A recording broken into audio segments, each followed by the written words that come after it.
Great relationships and collaborations are essential to the total success of supply chain management.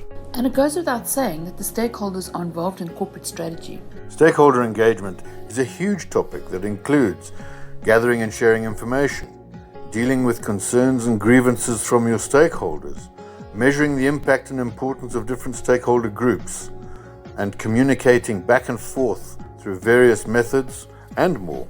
There are different types of strategic relationships in the supply chain, namely stakeholders, both external and internal, external stakeholders being customers, suppliers and other business collaborations, communities and social responsibility, governments and unions, and so forth. And internal stakeholders include the likes of business owners, shareholders, the board of directors, management teams, and employees, of course. Different stakeholders have different roles and importance to different organizations.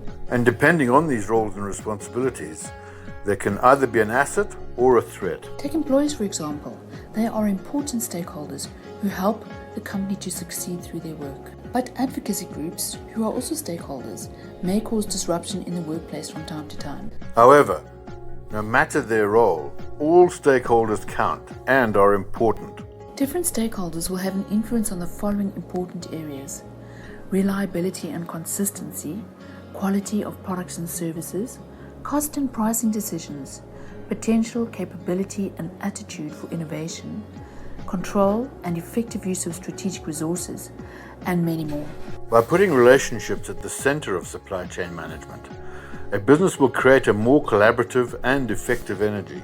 Supply collaboration is defined as two or more separate companies working together to plan and execute supply chain operations. But who is involved in supply chain collaboration?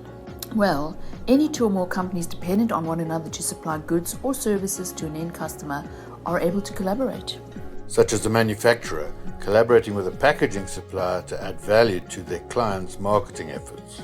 There are 3 levels of collaboration. Level 1, transactional integration. Level 2, supply chain management information sharing. And Level 3, strategic collaboration. The construction of a successful supply chain is made up of a complex range of links between customers, manufacturers, service providers and suppliers, as well as outside stakeholders. And great effort should be made to ensure that these relationships are respected to result in a successful and efficient business.